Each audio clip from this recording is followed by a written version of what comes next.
You are listening to a Clarkesworld Magazine podcast with your host and narrator, Kate Baker. Greetings, Clarkesworld citizens. I hope this podcast finds you extraordinarily well.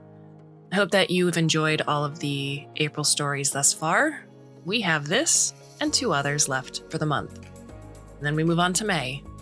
Again, I want to thank you for spending your time with us here at the podcast, for listening, for supporting, for sharing. Please visit patreon.com/Clarkesworld to see how just $1 or more a month can help us continue doing what we're doing. Our story is titled Catching the K-Beast. It is by Chen Qian, translated by Carmen Yiling Yan. Chen Qian started her science fiction and fantasy writing career in 2006. She is a member of China Science Writers Association, Science Literary and Art Committee, and Shanghai Youth Literary and Arts Association. Her short stories can usually be found in Science Fiction King, Science Fiction World, Odyssey of China Fantasy, and Shui Fiction, among others. Her works have been selected into Chinese SF Year's Best and adapted into comics and broadcast dramas. Her books include a short story collection, The Prisoner of Memory, a YA novel, Deep Sea Bus, and a YA short story collection, Sea Sausage Bus. She has won 2 Chinese Nebulas, a Coordinate Award, and a YA Chinese Nebula. So, my dear listener, I hope you can sit back, relax, and let me tell you a story. July 9th, 2089. The beast catching mission was off to a rocky start. Once our spaceship cut into Lamo's planetary orbit, Old Lu and I sent down atmospheric sensors and language recording equipment. The data they beamed back informed us that the atmosphere was breathable without mechanical assistance, that the locals were 100% vegetarian, and that their society had just recently developed matrilineal, clan-based tribes. So we put on our extraterrestrial language hypnosis learning headsets, climbed into our sleeping bags, and let autopilot complete our descent, which resulted in the spaceship crashing nose first into the central square of a Lamoan village in a billow of black smoke. It was a group of locals who untangled us from our parachute break, led by someone named Kaka, whose position in Earth terms would be chief of his clan. They even invited us to eat with them to settle our nerves, once again proving the universal law that vegetarians were on the side of good. Old Lou's face had gone white with terror, and I wasn't much better. The issue had been with the spaceship's thrust vector nozzle. Fortunately, all of Hire's products were made with standardized interchangeable parts, so repair wasn't too difficult. But the impact of the landing damaged quite a few of the smaller electronics. The translator device was totaled. The hypnosis headsets gave out on us. Worst of all, the shock of the abnormal landing cost us the Lamoan language we learned through the hypnosis headsets. A severe enough emotional shock to the learner would cause subliminal impartation to lose effect. We'd had to relearn from scratch, like the human anthropologists of old. I hadn't tried learning a foreign language since I'd left school. The effort gave me a huge headache. Old Lu, on the other hand, seemed to have much more of a knack for languages than I did. These days, he was already able to communicate with the locals through a combination of words and gestures. I hoped we could catch some K-beasts soon and return home to Earth. People said that a journey that started badly ended badly. I believed a little in superstition. July 19th, 2089. As expected, things were going badly. The buyer had told us that K-beasts had the ability to predict events up to 12 minutes into the future. As an interstellar beast catcher with a couple years of experience, I'd seen plenty of bizarre alien creatures, so I didn't think much of it at the time, but I hadn't realized this meant that the K-beasts could predict our capture attempts. What do you think they want K-beasts for? To put them in a zoo? Do they look like Marilyn Monroe or something? Old Lu complained after turning over the 100th empty cage trap. An animal that can predict 12 minutes into the future, lots of uses for those. I waded into the underbrush to collect another trap. Huge swarms of Lamoan mosquitoes stirred at my approach.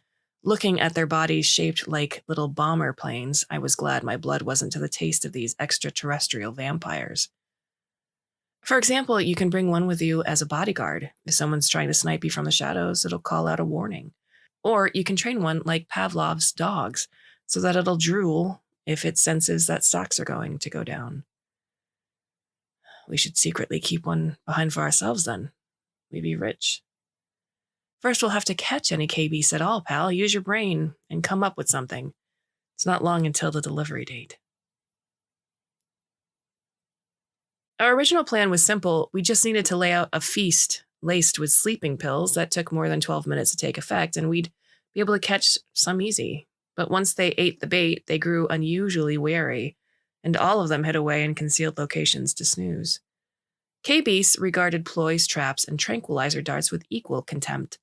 As professional interstellar beast catchers, we'd captured mammoths from planet Tai and burrowing wolves nearly as intelligent as humans. We'd successfully carried away an entire nest of Venusian wasps with venom to rival a cobra's. But in front of K-beasts capable of sensing any future threat, all of our schemes came to nothing. I was really starting to feel at my wit's end. We lugged our traps through a forest of blue fern-like plants with long bunches of translucent fruits hanging down from the frond tips.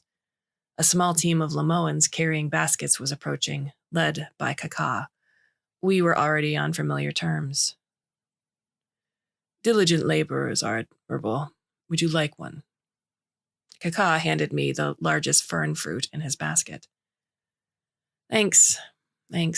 God protects those who labor all day, I answered clumsily. As per Lamoan custom, I bowed, chomped the fern fruit in big bites, and presented the clean, bare pit to Kaka. He twitched his antenna in satisfaction and bade us farewell. The harvesting team disappeared into the fern forest. We could dimly hear their singing. Hurry, I need to get back to the ship for anti-diarrheals. Next time it's your turn. I gritted my teeth and quickened my steps. Old Lu followed, enjoying my misfortune. We have to respect the cultural customs of other planets. We must not hurt the feelings of native inhabitants. Shut up. I felt a chill on my neck. It was raining again. Meanwhile, old Lu quickly learned the locals' language. All day, he happily planted himself in the Lamoan village square, joining in on their religious ceremonies, recording dialogues that sounded like birds chirping. Every day, when he came back onto the ship, he'd sneeze like crazy. Lamoans considered getting rained on an exquisite pleasure, and carrying a personal umbrella a breach of manners, while it was raining more and more frequently of late. I was starting to suspect that his interest in the Lamoans was far exceeding his interest in finishing our job. He used to be a researcher of interstellar folk customs, and when his scholarly passion surfaced, there was no stopping him. Of course, when I advised him to join me more in the forest and increase our odds of capturing some K-beasts, he had a great excuse at the ready. What's the point of learning Lamoan? We're supposed to be catching K-beasts, I said. Are you hoping some company will offer you a cushy translating job once Lamos developed enough to trade with Earth? By that time, your grandchildren's grandchildren will be collecting pensions. Locals generally understand the native fauna better than anyone else, old Lu informed me. I'm hoping they can tell me more about the Casayados, their dietary habits, their role in the ecosystem. Casayados? The K-beast that we're talking about. Their Lamoan name means beast that comprehends the future. Hey, did you know every animal noun in Lamoan has a different prefix to distinguish between herbivores and carnivores, just like how French distinguishes between masculine and feminine? I sighed. What I want to know is, do I or do I not need to put on bite-proof gloves to capture one? Old Lu laughed. Don't worry. Animals with names starting with Ka are all vegetarians. I, on the other hand, knew only 3 sentences worth of Lamoan. God protects those who labor all day. The land accepts every drop of rain. Never meet. They were the equivalent of hello, thanks, and best wishes on Earth. Old Lou had to force me to memorize these so that I could give the impression of a gentlemanly earthling when I ran into a Lamoan. The first one makes sense. Hard work is glorious. The other one is probably because rain helps plants grow, which means bigger harvests. But don't you think the last one is strange? Never meet. It's like something you say when you break off contact with someone. But it's a fancy way to give your regards, Old Lou commented after helping me correct my pronunciation. Sigh. It looked like catching those KBs were going to take a while. August 1st, 2089. It was a sunny day for once. I got out the tools to repair the ship. Old Lou leaned on the tail of the ship and passed me tools, but as before, he couldn't tell the difference between slotted and Phillips screwdrivers. The key is figuring out how a KBs predicts the future. He was trying to light a smoke in the thin, damp atmosphere of Lamo. Predicting is predicting. What does it matter? I'd half climbed into the front hood of the spaceship. Hey, hand me that triode. The red one? No, there's a huge difference. Do they go to bed each night and dream about what happens the next day? Or is it an instinctive response to impending danger? Maybe a series of images of the future flash in front of their eyes? I was getting a headache. Think about it. A K-beast can't have more than 100 milliliters of brain volume. If the future contains infinite possibilities, it can't handle all of them, right? I angle the flashlight left and right. Where'd the fourth screw gone? In that case, would man's free will not merely be an illusion because the future is fixed? Or... Old Lou sucked hard enough on his cigarette to make his eyes bulge. The ember died anyway. The future has infinite branches, but the KB simply knows which path has been decided upon 12 minutes in advance. I ducked out of the spaceship repair hatch. Ease up, Professor. They didn't put up a down payment for you to philosophize. Old Lou stuffed the cigarette back into his shirt pocket. Remember the timed traps we made before? I have an idea. The time traps were simple. You set an electronic timer, and once it hit 0, the cage would automatically lock. K-beasts were about the size of a Netherland dwarf rabbit. When you weren't harboring dastardly intentions toward them, you could trip over one while walking in the forest. So we filled the forest with these low-cost little traps. The Lamoans were neither curious nor opposed to our capture mission. Their attitude toward K-beasts was something like Earthlings' attitude towards flies. Annoying if there's too many of them. But if there's just a few, let them be. The next day, when we checked the traps, we saw that none of the traps with the electronic timers set to less than 12 minutes had been touched. The KBs had curiously explored the insides of the cages set to longer than 12 minutes, casually depositing their blue droppings as they went. To confirm this point, I reset the traps with sneaky miniature cameras pointed straight at the cage doors. As expected, all the KBs who ventured into the traps suddenly shot out of the cages 12 minutes before the exit would close, turning and emitting enraged "I've seen through your ploy" squeaks before departing. That was the only progress we'd made after 2 weeks' work. With other capture methods, we couldn't even see the shadows of a K-beast. The Lamoans were happy to help, but when Old Lou asked about the K-beast's behavior and eating habits, they'd droop their antenna and walk away. The equivalent of an Earthling shaking their head and shrugging. Back on the spaceship, I tested the launch procedure. Everything worked as normal. What's your idea? Well, yesterday, when you entered the forest with the tranquilizer gun, how did the K-beasts hide themselves away in time? They didn't really see themselves shot and captured. If the future is fixed, it wouldn't benefit the K-beasts to know their future ahead of time. So they only know about a possibility. Note, a possibility of danger. K-beasts avoid future A and steer towards future B. How's that different from a normal organism's ability to plan ahead? We're all animals pursuing benefit and avoiding harm. But K-beasts know. We just need to create a lot of uncertainty about the future, so they have no way to know. Let me think. Have you practiced Qigong before? Geez, what year is it? No wonder they call you Old Lou. I laughed. Although, in truth, he was in his early 30s like me. The most fundamental skill in learning Qigong is to maintain a mind free of extraneous purpose, like a mind without any plans. Even if we don't know when the cage door will shut, the future of the KBC will be a blur too. And with a mind free of extraneous purpose, a sudden flash of inspiration emerges, shutting the trap. I laughed so hard I nearly fell over. Maybe that could work. A random number generator took the place of the venerable monk that old Lu had in mind. I watched the image relayed by the camera and explained, when the K-Beast enters the cage, it doesn't have any reason to be afraid. There's no time limit on the traps right now. I'll activate the random number generator. When it generates a number that's odd and greater than 1,000, the cage door closes. How about that? Old Lu nodded. Great. Every decision to open or close the trap is an independent event produced in less than a millisecond. I don't believe a K-Beast can react that quickly. All that remained was the wait. August 3rd, 2089.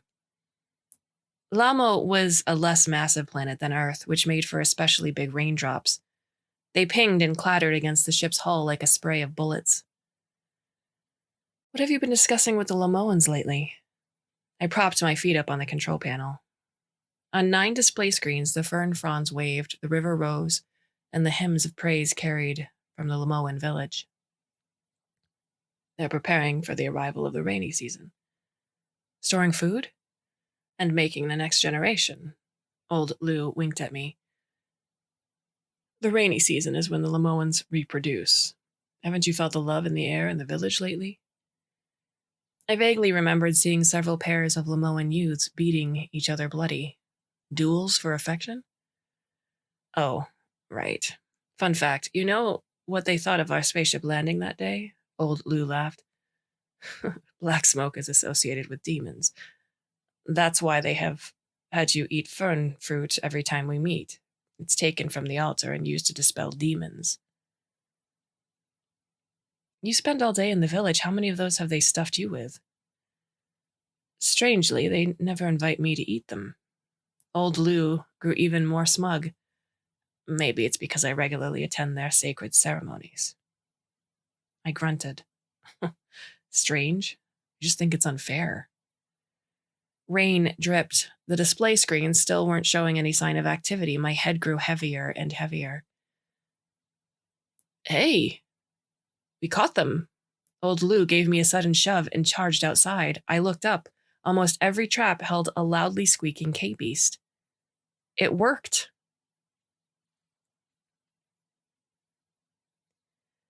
August 4th, 2089. They still won't eat, I told old Lu. But he didn't seem interested in listening to me. He dove straight for the bathroom. Yesterday's activities had brought 14 new tenants to the holding kennels. When we had inspected the traps, we found that some of them held more than one K-Beast. It was practically a miracle. For food, we'd gotten heaps of fern fruits. In our secret nature recordings, fern fruits definitely made up for the main part of their diet. But so far, not a single K-Beast had touched their food. Today, they made me eat a whole pile of those things, old Lu said mournfully, pulling up his pants as he emerged from the bathroom. I feigned sympathy. Well, that's how the Lamoans are sending off their earthling friend. Did you all hug and cry? Don't bring it up. But you've got to admit they're really lovely aliens, generous and kind. He walked up to the kennels. It's normal enough for wild animals not to eat at first. They're very spirited. More like aggravated, I said, shaking my bitten fingertips. We're about to head back. If they refuse to eat in zero gravity, I'm afraid they'll starve to death. Old Lu thought for a moment. Can you induce artificial hibernation? I shook my head. Too risky. We don't know the specifics of K-Beast physiology. How about we wait a few days until K-Beasts are eating properly before we leave? We have to head out for today. Lamoans told me that the rainy season proper starts tomorrow. Hurricane winds will blow for the next 4 months straight. I boggled. Even worse than the storms we've already been having? When the real rainy season hits, even the Lamoans hide indoors. Old Lu sneezed. I normally consider getting rained on to be a a sauna bath. I looked at the rare sunlight outside. Okay, pack things up and we'll head out today. Entering Level 2 launch countdown. 1200, 1119, 1118. I really don't get why they have to start the countdown 20 minutes in advance, old Lou complained. Safety belts bound us to the seats like two mummies. If you're bored, you can listen to the hypnosis headsets. I fixed them yesterday, I said. What edifying entertainment. He flailed an arm free to reach for the earphones. Can you bring up the original recordings we gathered through the language collection equipment from before we landed? Press the blue key. He closed his eyes and fell silent. 720, 719, 718. The K-beast suddenly started to shriek frantically. The squeal of claws scraping against the metal cage made my head hurt. 12 minutes left. Looked like they weren't a fan of takeoff. 385, 384, 383. I yanked over some earphones and put them on too. The K-beasts were driving themselves into a worse and worse frenzy. Hard to think that their little bodies could make so much noise. A Beach Boys song drowned out the K-beasts screeching. 21, 20, 19, 18. Cancel the launch, hurry. Someone yanked out my earphones. The almost berserk cries of the K-beast reverberated amid the computer's calm counting. 13, 12, 11. Old Lou shook me violently. There's no time, hurry and abort the launch sequence. What happened?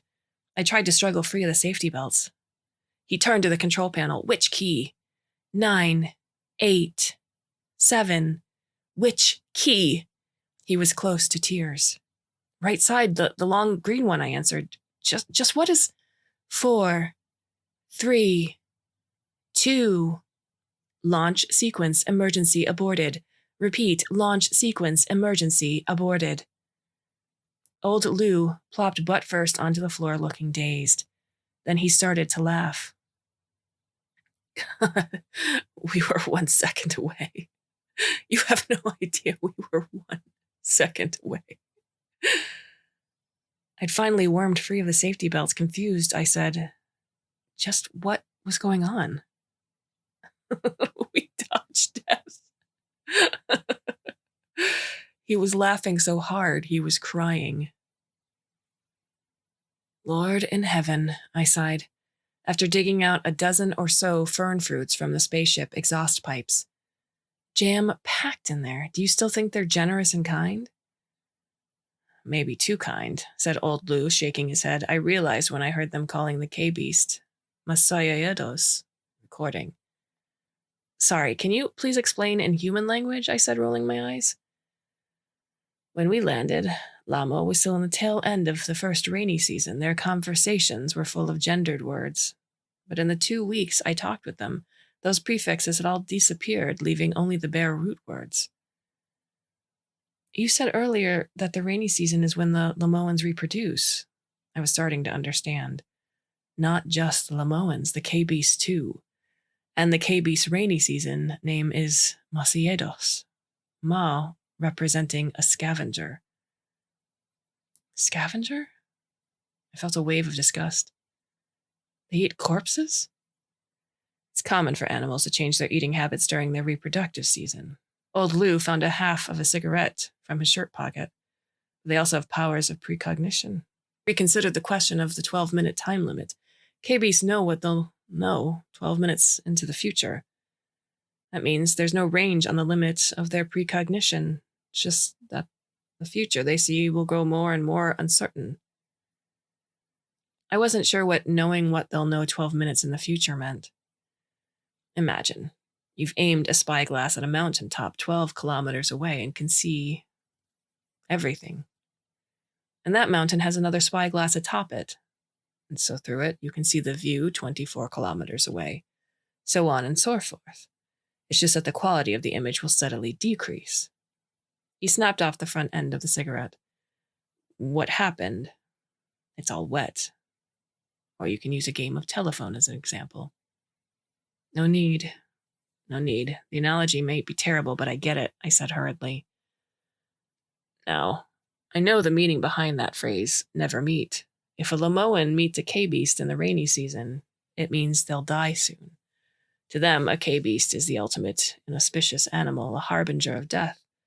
So normally they don't even want to bring them up in conversation. Old Lou grinned, and we were spending all day trying to catch these critters. To them, we must have seemed possessed. So stuffing the exhaust pipes is a form of exorcism? I didn't know whether to laugh or cry.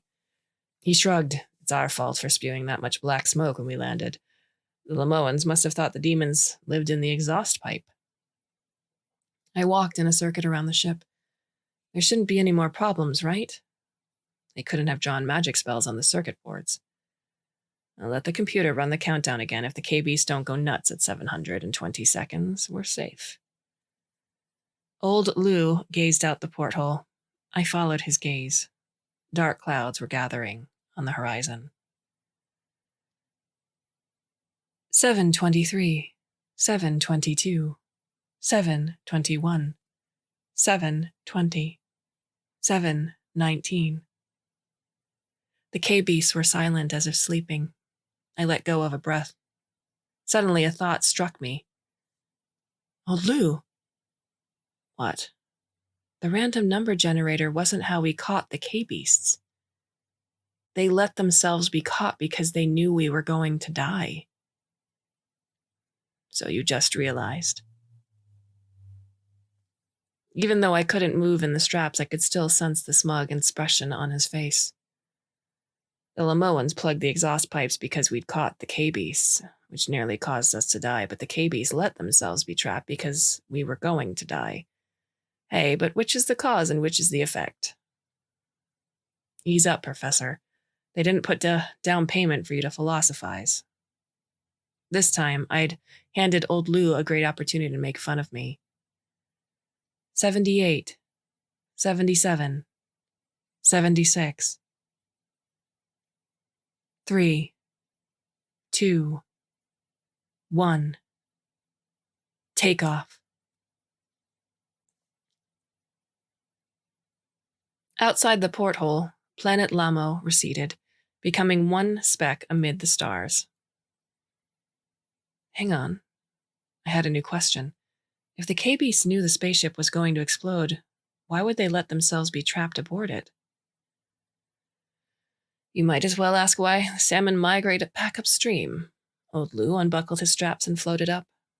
He found some artificial chicken in the fridge and tossed it into the kennel, where the K-beasts immediately attacked it. For the sake of propagating their offspring, these K-beasts risked everything to get close to a food source. You and me. He gave me a wink. Magnificent maternal love in action.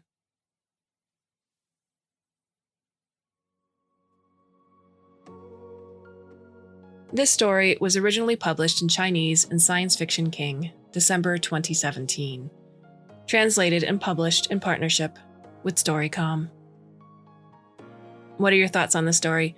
You can leave us a comment or a question at the Clarkesworld Magazine website itself, or you can go to the About Us page where all of our contact information is listed, in case you want to send us an email or contact us on Twitter.